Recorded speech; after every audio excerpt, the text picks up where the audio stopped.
Okay, hello everyone. We're just going to wait a couple of minutes for people to join.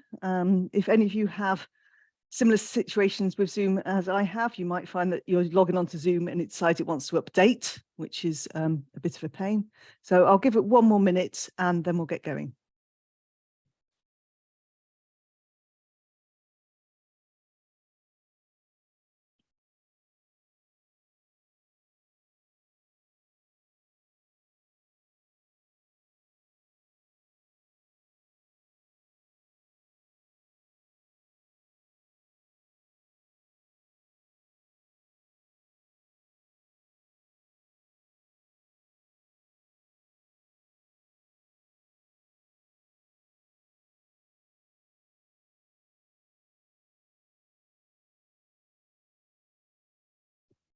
Okay, we've reached almost about 100 people logged on now, so I think I will get started there.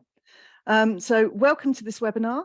This is about preparing for STEP. It's going to be mainly an information giving exercise. You'll also have the chance to ask Q&A at the end. So just to start off with, I'll introduce myself. So my name is Claire Metcalfe and I work on the STEP support program. So if you've worked through some of the modules, a lot of that stuff are things that I've written. I also do outreach events like this and talking about STEP and helping people get started on their preparation. In the webinar today, we're going to start off with a little introduction from our student helpers today. Then I'm going to talk a bit about the sort of nitty-gritty of STEP. So how you register, what the exams actually like, things like talk about the answer booklet, formula booklet, of which there is none. Then I'm going to talk a bit about how you can prepare. So I'll talk about the resources on the STEP support program. I'll also talk about some of the other resources that you can find to help you prepare. Then we'll have a Q&A session at the end. So thank you very much to those people who've put in their questions already. If you have any other questions that you want to ask, please put them into the Q&A. You should be able to see other people's questions. And if you see a question that you particularly want answered, you can upvote it. And that way we can see which questions are the most pressing that people really want to be answered. At the bottom of this slide, I've got an email address. So if you have any questions that you want to ask following the webinar, you can email that.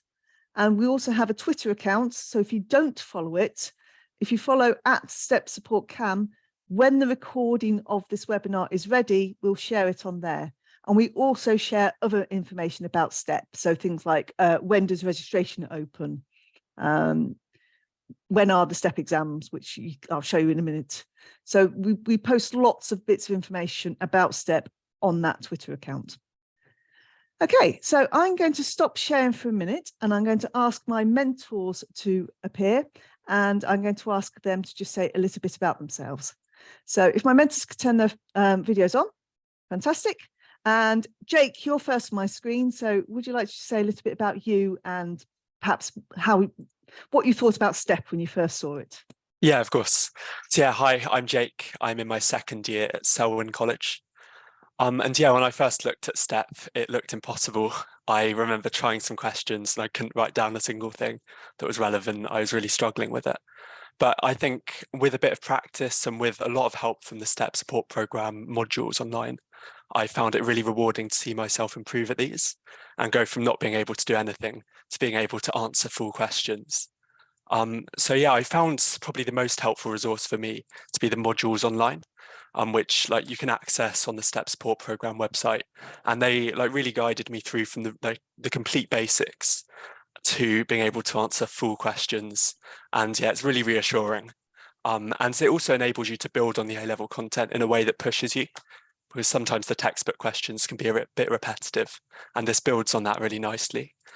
And yeah, also the topic notes that you can find on the STEP support program website, I found really helpful, just to teach you some of the content that maybe the A-levels might have omitted or might have not put as much detail on, which is really helpful in STEP. And yeah, overall, I found STEP such a helpful experience for confidence, academically, just knowing that I can do these questions, even if they look impossible at first, which is a really good skill to have, I think. And it also trains you really well for university. So some skills that I learned were like studying and learning independently, which you've got a lot of at university. So it was good to have been able to experience some of that like earlier before I actually went off to uni. And also persevering with problems is such a helpful skill in maths, which you don't get too much in A level because the questions are quite quick. And it's hard to learn at first, but I think STEP really helped me learn how to persevere. Okay, Amy, have you got anything you want to add to that or expand on? So I'm Amy, so I'm a first year at Fitzwilliam College. So I was the COVID year. So STEP was the first time I took actual formal exams, and I did them obviously at the same time as my A levels, which was very scary. When I started, I had no idea, like Jake, literally no idea how to do the questions. I'd look at it and I'd be like, I don't even know where to start. And my school didn't offer any structured support for STEP. Like the teachers were like, we will try and help you if we can, but we don't have formal training to be able to help you. So I did a lot of the AMSP's online courses, as well as ones run by both Cambridge Uni and Warwick Uni, which they offer to some offer holders, not all of them. And they were really helpful because it was people at the uni level who knew how to answer the questions, and it was more they were teaching me how to answer the questions than the content. So that was definitely really helpful. And I think the biggest thing with me was STEP taught me to persevere.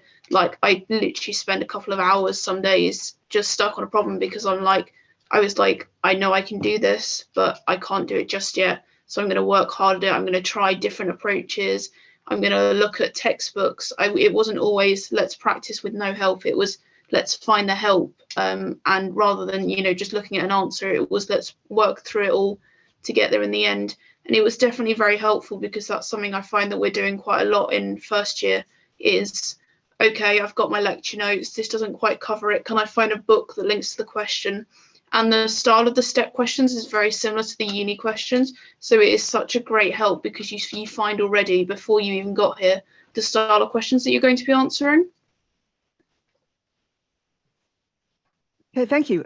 Fred, are there any bits that have been left unsaid?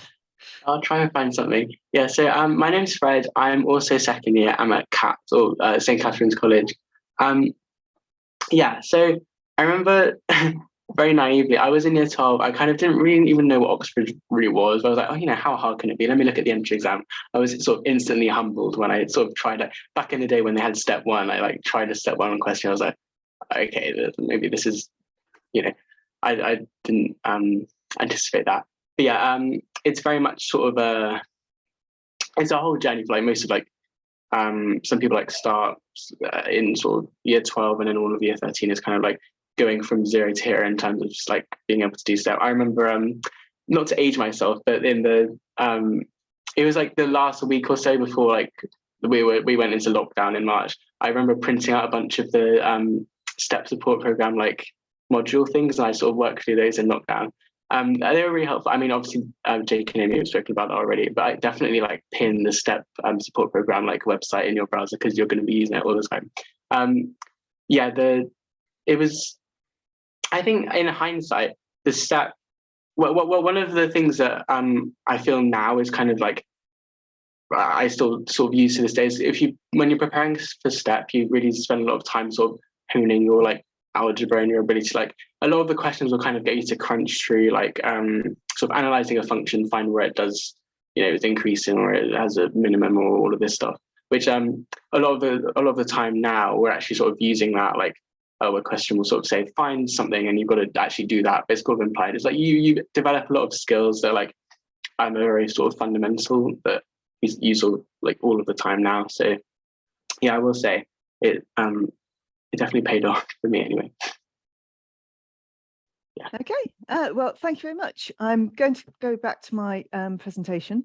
If I can just find which screen I've put it on. You will notice that I have more than one screen, so sometimes I won't be looking at the camera because I'll be looking over at this side. We're going to start with some sort of basic things, bits about the exam. So you do need to register to sit STEP.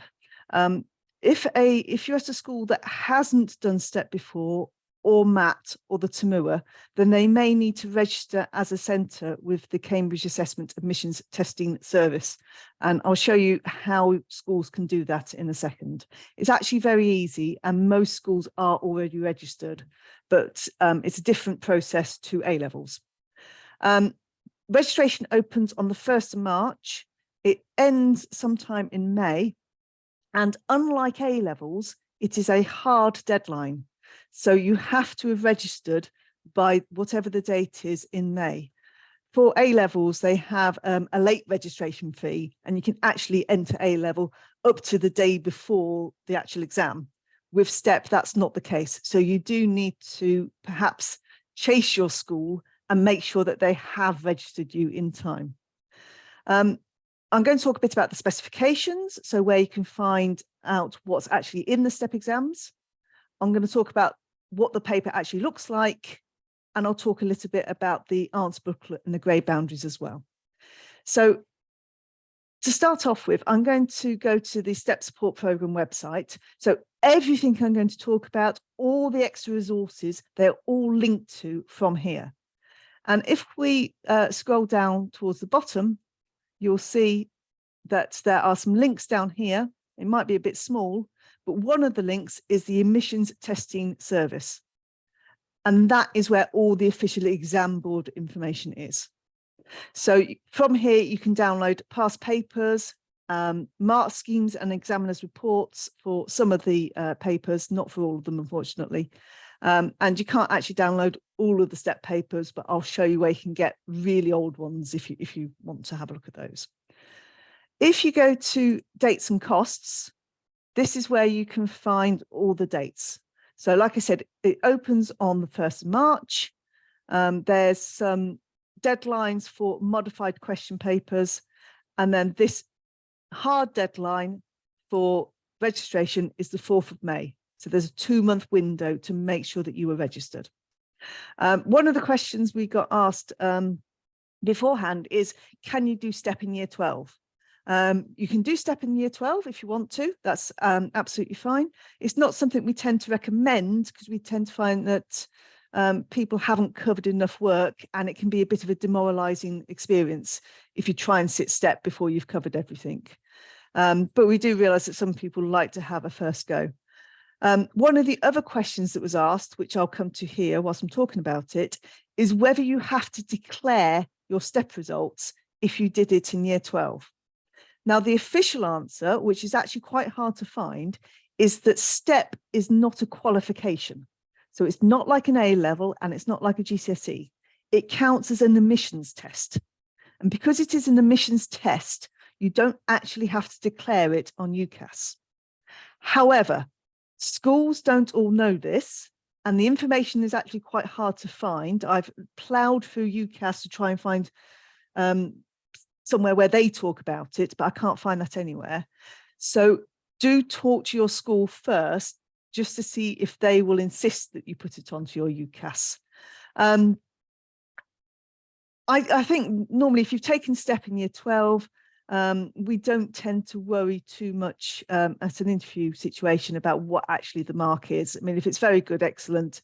If it's not very good, we'll judge you on how you do at interview. But just to cover that question as we're going past it. The specifications you can also find on this website. So if you go to About STEP,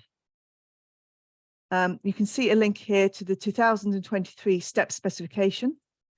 And as you go through, you'll find, I'll make this a bit bigger. You'll find some of the content is called Mathematics 1. There it is. So Mathematics 1 used to be the old Step 1 specification. And Mathematics 1 is basically A-level maths. Apologies if you're not doing A-level maths, but this is what we've based STEP on. All this writing here has been taken from the DFE prescribed content. So this is the stuff that everybody does at A-level. Apart from in STEP, we've added a few things. So the things that we've added beyond the A-level are these things which are in bold and italics. So the assumed knowledge for everybody is proof by induction, includes proof by induction. And There's some little words somewhere. So just to make it very clear, we've sometimes added an extra word. You'll also see things like here, solve simultaneous equations in 2, which is what the DFE say must be in A-level. But we would expect you to be able to solve simultaneous equations with more than 2 variables. So we've added in or more to make it clear. So that's the old step 1 specification. As you go down to step 2, which I hope I'm going to find at some point. Down here somewhere. Yeah, there it is. When you get to step 2, there is some of the AS further maths content. So there's a bit of complex numbers, there's a little bit of matrices, there's a bit more algebra, and there's a bit more vectors. Now, again, we have put in normal font everything which is in the DFE. This must be in AS further maths. Now, there's less content here. So for further maths, the different exam boards have to set, I think 50% of their pure content is prescribed. The rest they can choose. So there's quite a bit more bold italics in here. That doesn't mean that you won't have covered it at A-level, but you might not have done, depending on which exam board you take. So you can check through it and see what's actually in there. The other thing to note is that even though step 2 has got these things in the specification for step 2, you can be asked step 2 questions which include none of this. So a step 2 question could depend just on step 1 or mathematics 1 content. You occasionally find a step question which only really requires GCSE content and maybe some extra information that they've given you in the question. So you won't necessarily see some of this information in a step 2 question. And the same goes for step 3. A step 3 question might not need something specifically on the step 3 specification. Step 3 is down here as well. Again, when I get to it. So step 3 is based on the full A-level mathematics content. And again, it has the prescribed material in normal font and the extra bits in bold. What you'll notice for step 2 and for step 3 is all of mechanics and all the statistics are in bold, because none of the A-level specifications have to do them. So you can just do mechanics at A-level further maths. You can just do statistics. So don't worry too much about all the bold. You may well be covering some of that anyway. I've already said that there's no formula book. What you'll find at the end is a list of the formulae that we expect you to know. Oh, this is notation. So this is notation we expect you to know. And this is the formulae that we expect you to know.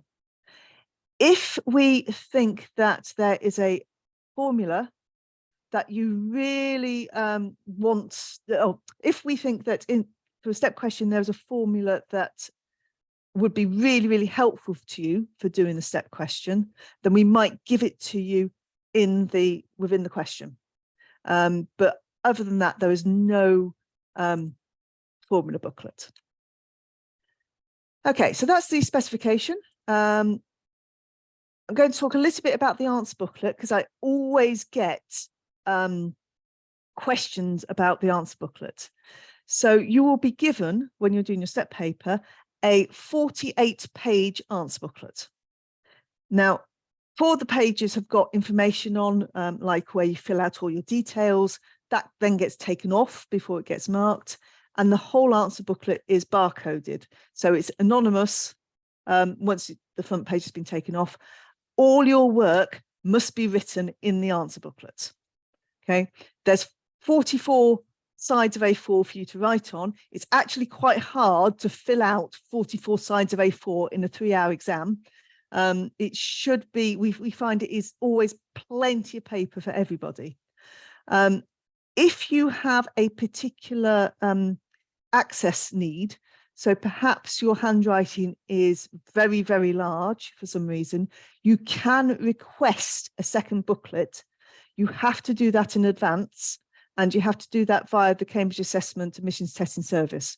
So when I talked about dates and costs, there was something about access arrangements. So if you think you come under that, in that situation, talk to your school and you can request a second booklet. But like I say, 44 pages is always plenty. When we're scanning through scripts, the vast majority don't even fill out half of those. Okay, I'm just going to check I've done everything that I've done there. Oh, format of the paper, I haven't talked about that. So for each step paper, you have got 12 questions.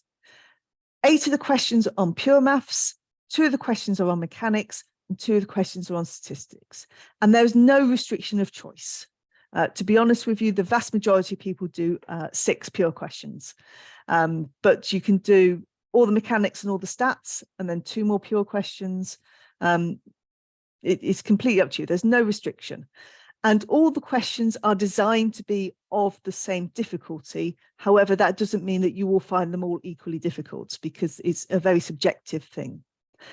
Each question is marked out of 20, and your final mark is based on your 6 best solutions.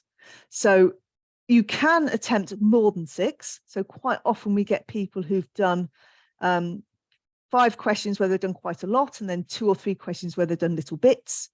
Your mark will be based on your 6 best questions. It's very important you don't cross out a question unless you replace it, because anything that is crossed out does not get marked. So even if you've done sort of just little bits on 3 questions, leave them all non-crossed out, and then the best ones will contribute to your final mark. Generally speaking, it's not a good idea to try and do more than 6 questions. The first question is designed to be accessible. That does not mean it is easy. So the first question is designed to be a question that you can sort of see what you've got to do. It's not meant to be easier than the other questions, and you may find it's a question that actually takes a bit longer because there isn't thinking time factored into it, or not as much thinking time. So almost always the first question is always the most popular question. However, if you look at the first question and think, I don't like that question, you do not have to do it. Don't think, as I've seen on the internet sometimes, don't think that the first question is the easy question. It's not. It's designed to be something that everybody can recognize, everyone can get started on, but it is still meant to be the same difficulty as the rest of the paper. Okay, I talked a little bit about the answer booklet. This is what the front page looks like. So this page will be taken off. It's the only page where you write down anything about yourself. There's information on there. You can download, you can have a look at this from the Cambridge Assessment Admissions Testing Service website. There's the example there. That's just where I took that image from. And on the inside of the booklets, on each page, you've got these little circles to fill in. So when you're answering a question, you fill in the correct circle for that question that you're answering. So if you're answering question 1 on that page, you fill in question 1 circle.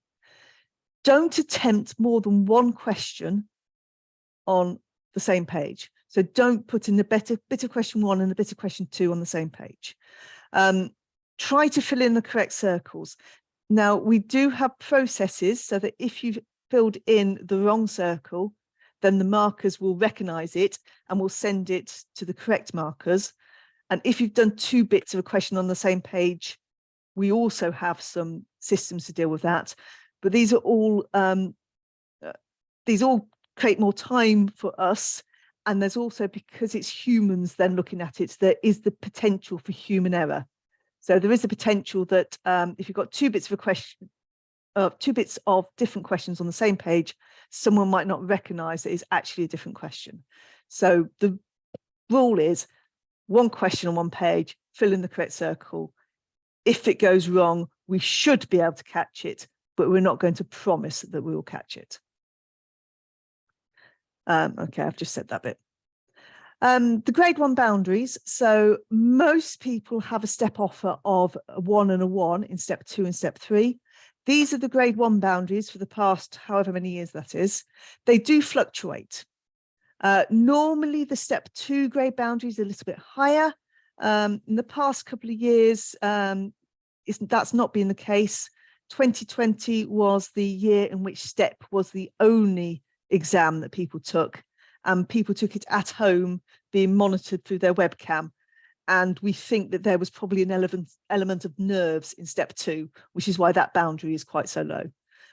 After that, step 2 and step 3 seem to have evened out, which is actually what it's intended to be. They are supposed to be of about the same difficulty, just on slightly different work. If you have a look on the internet, sometimes you might find some out-of-date advice, which talks about you only need 4 questions to get a grade 1. Technically speaking, it's true. So if you look at these grade boundaries here, the maximum grade boundary is 80.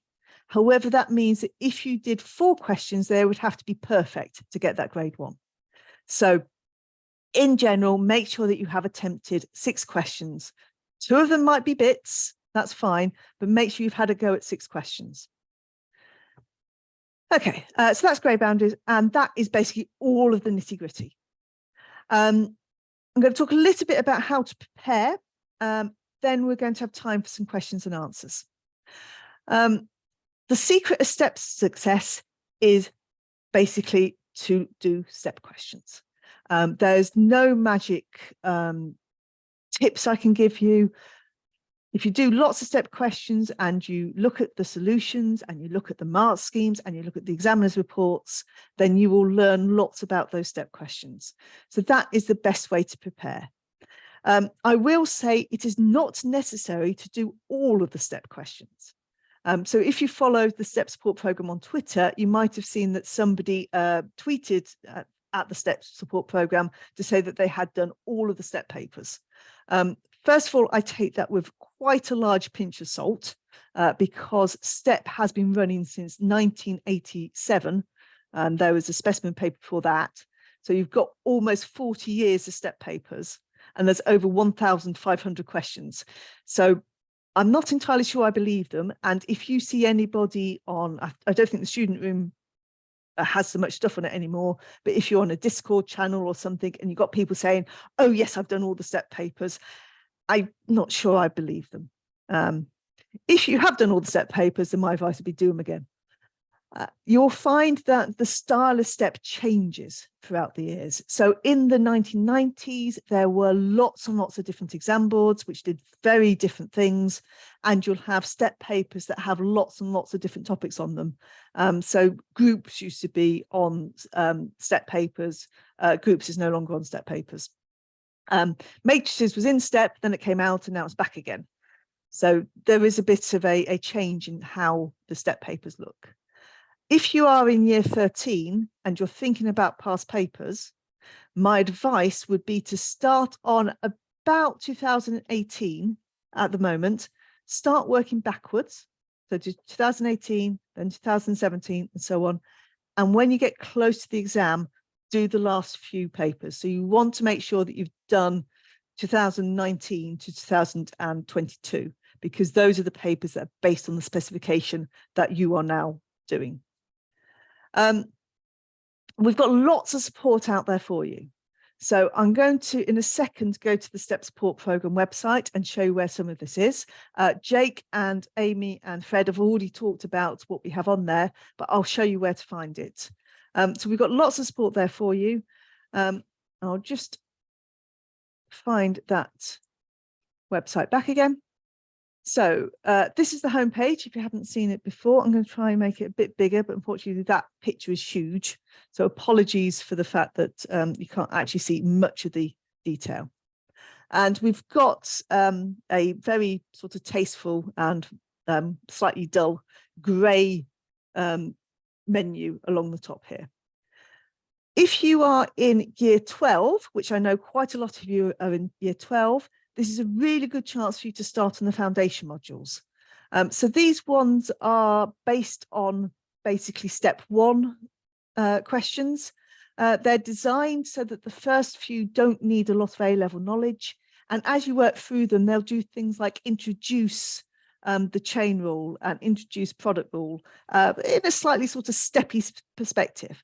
But it means that when you get to the end of the summer of year 12, you should have everything you need to look at old step 1 papers if you want to. So I'll just show you one of these. So there's lots and lots of writing. You don't need to read all of that. There is an assignment PDF, which you can click on. That shows you the assignment. There are sometimes some other little links if you're interested. So with some of the foundation modules, we introduce new areas of maths, like the Diophantine equations in one of them, and we might give you some links to where you can read further stuff on them. We have a document which has got hints and partial solutions, and for each of the foundation modules, we also have a video of somebody working through the step question and talking through what they're doing as they're doing it. So this is what an assignment looks like. That's very, very tiny. So this is the first assignment. We have a little bit of a warm-up. Sometimes it's, in this case, just a bit of algebra. Sometimes we'll talk you through a bit of graph sketching. Sometimes it will be an introduction to a trigonometric identity or some sort of calculus. So the warm-up is a bit of maths that's not related to the step question. The next section is a preparation section. This practices some of the skills that you will need in the step question. So you can see here there's a question about a fractional equation, which I believe is still GCSE. And there's a little bit about the number of roots. So just practicing those skills. Then there is a step question, which hopefully you will need some of those skills. If not, we haven't written it properly. Sometimes there's a bit of a discussion about what you might think about when you're doing this question. And then at the end, there's what we call the warm down. And this is another completely unrelated bit of maths. So sometimes it's a bit of a puzzle or a surprising result. In one of the STEP support program modules, we give you a proof that all triangles are isosceles. So that there's sort of just some fun bits in there as well. So if you're in year 12, this is a brilliant starting point. Start at the first one. We recommend one per week. And if you do one per week, then by the end of the summer, you'll have done all 25 of these. If you're in year 13, you can look at these if you want to, but you might find that they go a little bit slow for you. We've got different modules for step 2 and step 3. And these are based around different parts of the specifications. So for step 2, there'll be bits which are in the Mathematics 1 specification as well as the step 2 specification. Now, in each of these modules, one of the things you can do when you work through the step support program is trying to work out why we put each picture onto each module. So this is calculus, and we've got a sort of peak, so we've got a maximum. So that was our thinking behind that one. But if you have a look through, you might be able to, we try to link each picture to each, the content of each module. Sometimes it's a little bit tenuous. Okay, for the step 2 modules, we've got some questions, and we have about 4 step questions for you to work through. We have some topic notes, which I think Jake spoke about. So sometimes there'll be some of these where you haven't yet covered all of the material. So the one that I tend to use as the best example is hyperbolic functions, which is in step 3. Hyperbolic functions are not particularly tricky. They're a bit like trig functions, but if you haven't met them before, you won't necessarily know the identities. My first experience of a step question back in a different millennium was I was given a question which involved sinh. And I had never met these before. So I went all the way through the question treating h as a constant. And it turns out that I couldn't do the question. So that's one of the reasons why we put in things like topic notes, so that you can have a go at some of these questions, even if you haven't yet met all the work. We also have a hints document. So slightly differently to the foundation modules, what we'd like you to do here is we'd like you to have a go at the question. And then if you get stuck, you can have a look at the hints, and that should give you a starting point to help you actually get a bit further into the question. And then finally, really important are the solutions. So even if you done a STEP question and you think it is all completely correct, do have a look through our solutions, because sometimes there might be a tiny detail that you haven't quite nailed down, or it could be that we've done it in a different way, and you can sort of gather different methods so that you've got more tools when you start to do more STEP questions. So that's the Step 2 modules, and we also have the Step 3 modules as well, which are very similar again, different areas of the specification, questions, topic notes, hints, and solutions. We have something called worked step papers. So these are for the ones under the current specification. And what this is my solutions to the step papers, with extra bits of discussion or perhaps things to try. Sometimes I've done something in a very laborious way, and then I've also given you a quick, neat way of doing it. So when you are perhaps doing timed papers closer to the exam, have a look at these solutions as well. So it's not a mark scheme, but it will give you some sort of insights as to how you might actually approach the question. And I'll also say it's quite important, if you're doing a timed paper and you might only do 6 questions in that 3 hours, do actually have a look at the other questions as well afterwards, and you can compare those with our worked solutions. They are quite long. So they're about 50 pages each. You will notice that it all looks very, very beautiful. That's because it's all been latexed up.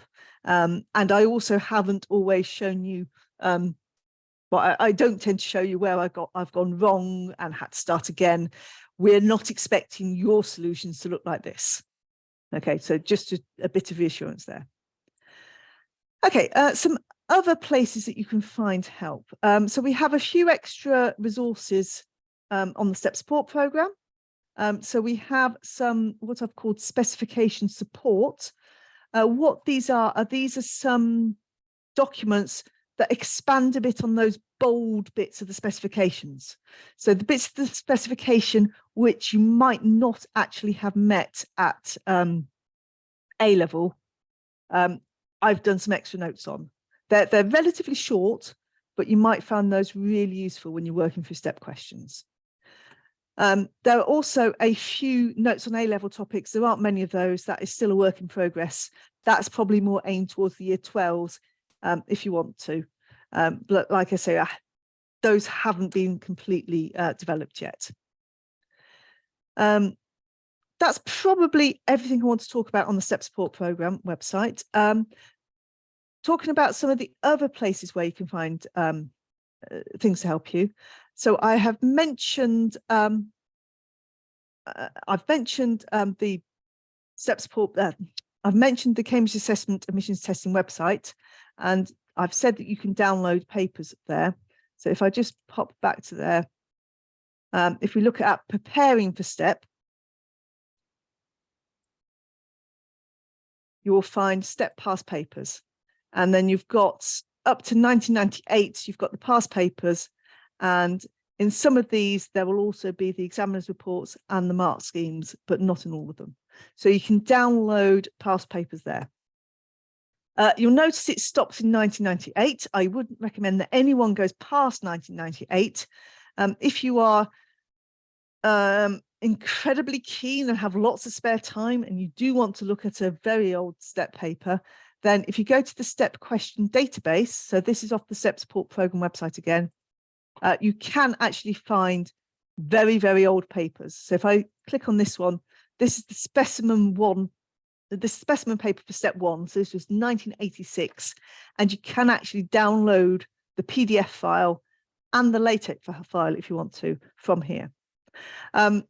Any teachers who are watching today, you can use the STEP support program. You can use the STEP database to search for STEP questions on a particular topic. And if you want to search for STEP questions which are more accessible, we have a C1 tag, which should mean that it pulls out the STEP questions that are based on the old C1 module from back when A levels were modular. So this should give you slightly more accessible STEP questions. Okay, so that's where you can find the very old STEP papers. Another couple of places where you can find some support is that you can find worked solutions to all the STEP questions from, I think, 1996 via an MEI link. So this link here, worked solutions to STEP questions from MEI, you can find somebody's handwritten solutions to all of the STEP questions from 1996 onwards. If you're looking for a solution to something which is even older than that, then you'll find there are some solutions on the student room. They're not always easy to follow, they're not always correct, but it might give you a starting point.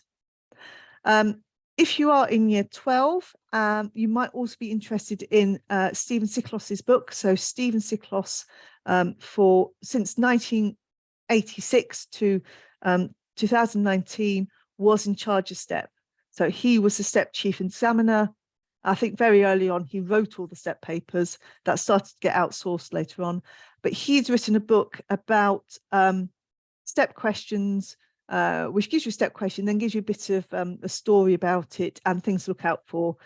You also find out a bit about his thinking behind some of the questions. So there's a question about a chocolate orange, basically, which he then sent it to Terry's, hoping that he was going to get some chocolate oranges, but they never did. So there's some little background stories as well. Just going to go back to my PowerPoint, make sure I have covered everything. Mark schemes, I haven't talked about mark schemes yet.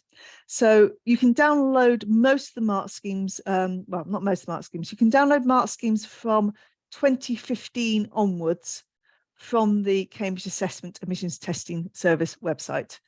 And I do wish they would shorten that because it's really hard to say. So in these files here, I think from 2015 onwards, they also have the mark schemes in there. The 2013 and 2014 mark schemes are also available. So I'm going to show you where you can find those. I don't have a link to these anywhere. If you search for something called the STEP Correspondence Course, which is what became the STEP support program. And if you go to something called assignment postmortems, which sounds horrible, you can actually find the 2013 and 2014 mark schemes. However, these do have some mistakes in them. So just to warn you that those are there, but there might be some mistakes. Okay, I think that is pretty much everything I wanted to say about how to prepare for STEP. So what I'm going to do is I'm going to stop sharing and I'm going to have a quick look at Q&A. If you have any more questions that you want to ask, put them in. If you have anything you want to upvote it now. I'm going to ask my mentors to come back in to possibly help me answer some of these questions. Okay. So somebody's asked about how do you get maximum utility and benefit from the modules? I think that's one probably for me to answer. Basically, you know what is working for you. So for some people, it might be doing all the step 2 and step 3 modules and then doing past papers. For some people, it might be doing a few of them. So maybe the matrices ones, because there are very few matrix questions in STEP. The matrix modules have got some non-STEP questions in there for you to practice as well. You may prefer to just work through past papers. You kind of know what works best for you. So I have given you a suggestion. If you find that you don't want to do it like that, then you can do it slightly differently. If mentors want to jump in with any other questions, do please do so. Yeah, there was one about how best to deal with having an exam clash with STEP. I had my step 3 exam clash with my chemistry paper 2, which was obviously quite stressful that day. But what you really need to do is your school should be able to arrange it so you do one in the morning and one in the afternoon, and you're in isolation in the time between them. So just I did STEP first, then chemistry. Just prioritize STEP in the morning, because I know Cambridge at least would prefer you get your STEP grade to an A-level grade. So just prioritize that one. Try and stay calm. If schools will let you do that. So sometimes schools Yeah. will say you have to do the STEP in the afternoon because there are fewer people that you have to keep away from. So if you can, that's great. Yeah. And then just in the break immediately, it's really hard to, but just forget about STEP. Just go, okay, it's done, or whichever one you've just done. Just try and forget about it and just focus on the next exam. It's a really hard one to do because you can't talk to anyone between the two, and it's really it's not the best, and it's not an ideal situation. But if you just try and focus on then getting the second exam done, that can be really, I mean, it worked for me. I did very well on both of them just by trying to not stress about one of them when I was doing the other one. Try to separate them in your mind and imagine you have a night in between rather than 2 hours. Brilliant. If you could find that question and click answer live, so it's off the screen, that would be fantastic. We've had a few people asking about what happens if you miss your STEP grade. So every year, about a third of the people at Cambridge did not get 1 and a 1 in STEP. So there's a lot of people studying maths at Cambridge who didn't quite make their STEP offer. So what would happen if you narrowly miss your STEP offer? Your college will have a look at how many people they made offers to who made their STEP offer, and then most of the time there's a few places left over, and they will look at everybody who missed their offer. They'll look at their actual STEP papers, they'll look at the other information from interview, and then they'll decide which of those people they're going to take. Now, once you're in, nobody cares what STEP grade you got, and it has no effect on how you can do. What we quite often find is that some schools which have had less STEP preparation, their students might miss STEP a little bit, or might be more likely to miss STEP. But when they actually get to university, they're so used to studying for themselves because of all the stuff they did by preparing for STEP independently, that they actually do better because they're used to that sort of style of working. I think somebody also asked about what's called the flexible offer. So some of you might have an offer which is either a 1 and a 1 in STEP 2 and STEP 3, or a 1 in either STEP paper and then 3 A stars at A level. If you have that offer, it does not matter what you get in your other STEP paper. So you could get a 1 and a U and you will still have met the requirements. They might have a look at your U and try and work out what you did, but you're still in. Yeah. So that flexible offer, as long as you got a 1 in one of the papers, you are in. And similarly for everybody else, if you have met your STEP grade, your STEP offer, you are in. If you have narrowly missed your STEP offer and the college has already taken everybody it can, then there's something called the summer pool. So people who have good students who have narrowly missed their offer will put their good students into a summer pool, and then colleges who are still short will look in the pool and fish people out. And what sometimes happens is a college will put you into the pool because you narrowly missed your STEP offer, and then the same college will take you back out again, which is a bit daft, but that does sometimes happen. If that happens and you go to a different college, generally speaking, everybody really loves the college that they end up at. So don't worry about it. Okay, so I think that one's done. Any of my mentors want to pick up a different question?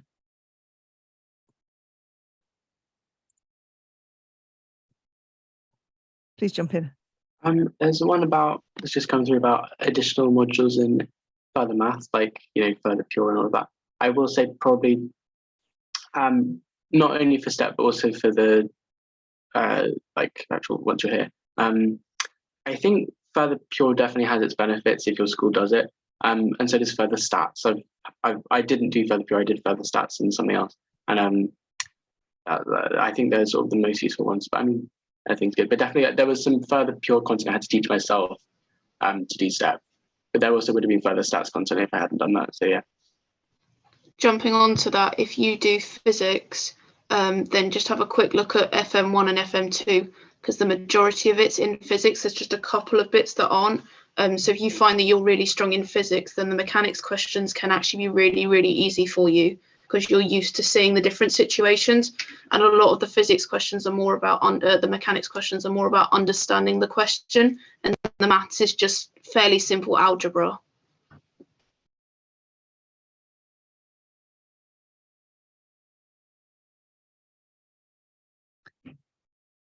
Okay, somebody's asked, is Cambridge Assessment International running STEP? Cambridge International is part of Cambridge Assessment.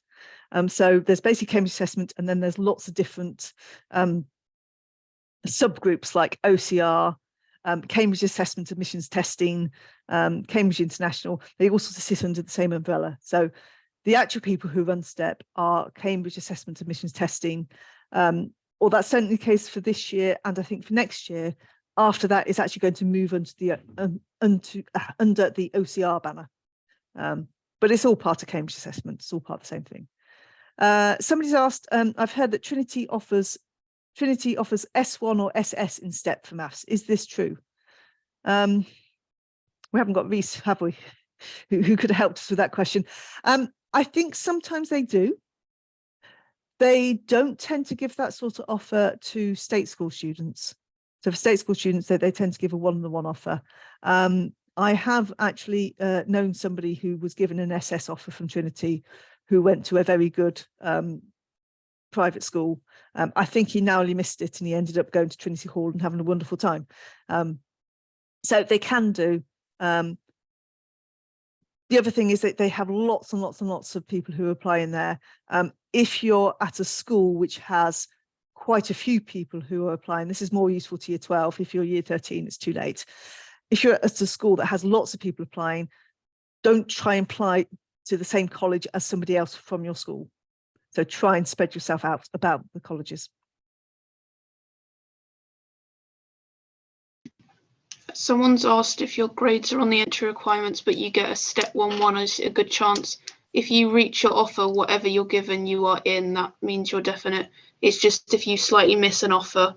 From what I was told when I was doing admissions, and it might be different this year and it might be different between colleges, if you get a step 1-1, but maybe you miss an A-level grade, there is a very high chance that you'll get in, because having a step 1-1 shows that you can do the style of maths that you'll be doing at uni here.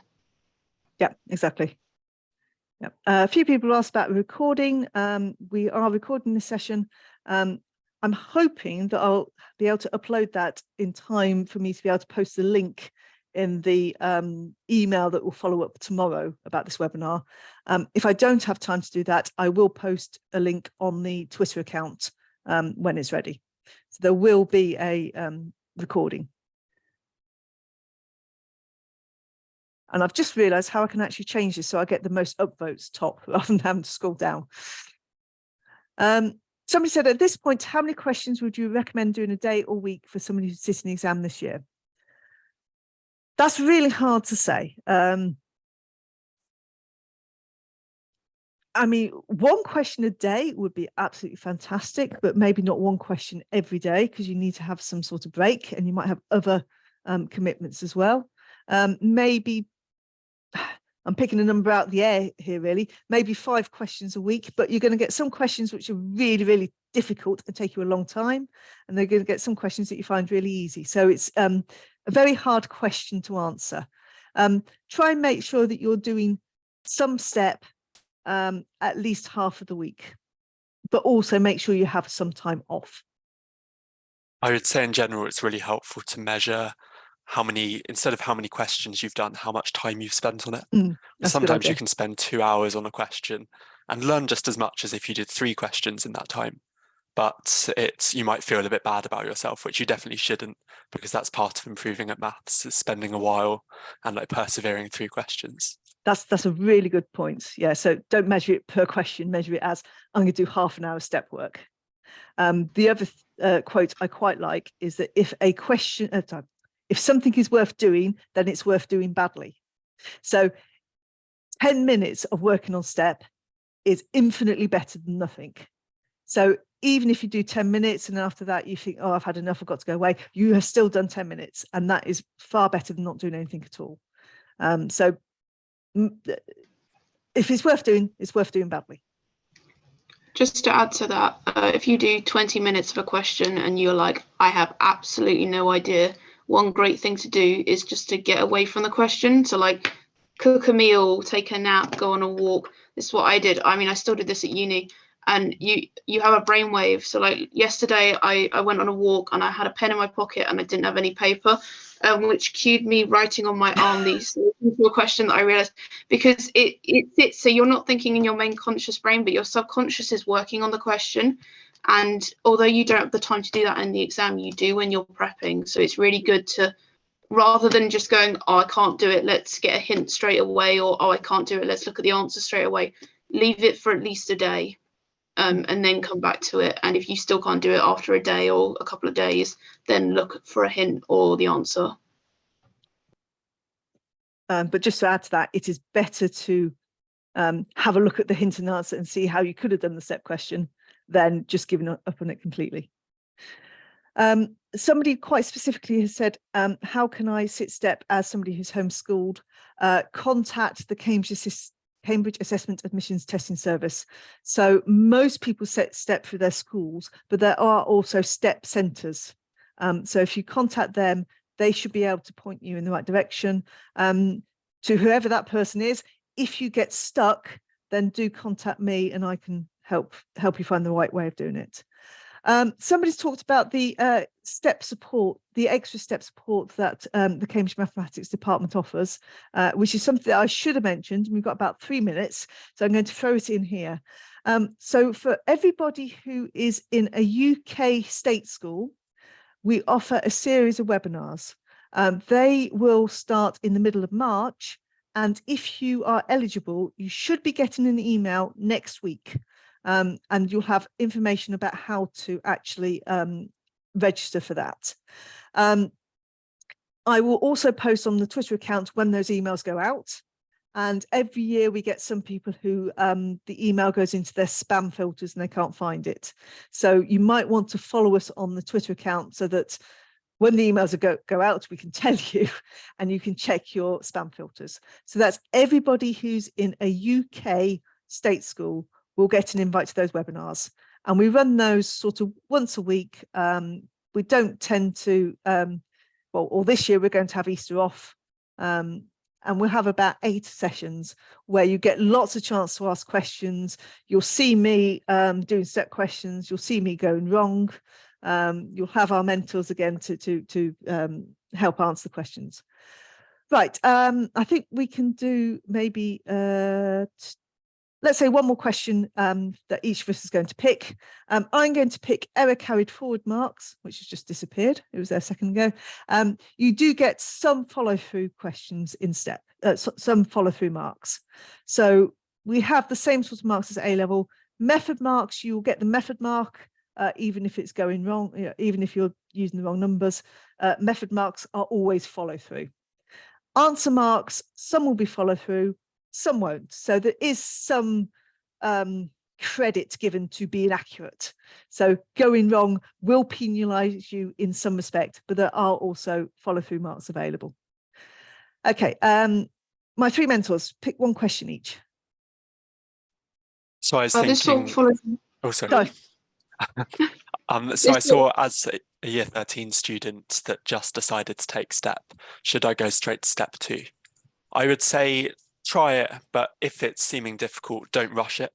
Like everyone has to start somewhere, and for most people that's with step 1 right from the basics, and you might be able to work through it faster when you have that kind of year 13 knowledge a bit. But yeah, I think don't push yourself to work like already from step 2. Just go through the step modules in order and you'll pick stuff up in time. It's not too late to make a start. Okay, Amy, which question did you want to? I saw this one earlier, can't find it now. Useful things to help. Obviously, we've mentioned loads of things. The AMSP runs some amazing courses that are open to anyone. And the majority of them are free, or if you can't pay, there's sometimes like a £20 charge, it's quite small, then they can subsidise it for you. They are amazing. So they have a university lecturer from it's a variety of universities who each week go over questions. It also gives you access to the MEI's STEP online platform, which has work solutions, questions. Everyone can have that. So there's a link to that on the STEP Support Programme website. That is freely open to everybody. You don't have to be on their course. Oh, there we go. Use it as much though. I ended up doing quite a few of the courses because obviously, as I said, my school didn't run structured stuff, and it was so helpful. And it also gets you used to sort of the style of the question, and you get to see people and their thought processes as well, which is very good because sometimes you might be stuck in there's only one way to do a question when you finished it, and there never is. There is hundreds of different ways to do questions. We have a link to the AMSP on the STEP Support Programme website. So I think it's the very bottom link. So that's the Advanced Maths Support Programme. But there's a link on there so you can click through there and see what's available. Fred, do you have a question you want to pick up on? I do. Well, I actually don't know what the answer is, but someone's asked what the Mind the Step sign is. That from Trinity or King's? I've definitely seen it around, like the little sign that's on the website. That's a good question. The honest answer is I don't know. I'll have to ask the person who first put that onto the website, because that bit of design wasn't me. So I'll ask and I'll find out. And if I can find out, I'll answer that on the Twitter feed, because that would be quite nice. Yeah, it's a good question. That I like that one. So thank you very much, everybody, for coming. When we finish this webinar, hopefully, if I've done it right, you should be sent to a feedback form where you can fill in your feedback about the session. You might also get a link to the feedback form in the thank you for coming email. You only have to fill out the feedback form once. I may have just sort of put it everywhere just to make sure everybody sees it. It's fantastically useful for us to get your feedback. And if there is anything else that you want to ask, I know we haven't covered all the questions that were asked, you can put that into the bottom of the feedback form as well. So thank you very much, everybody, for coming. It's brilliant to have so many people come in on a Friday night. That is absolutely amazing. And good luck with your STEP preparation, and hope to see some of you here next year. Thank you.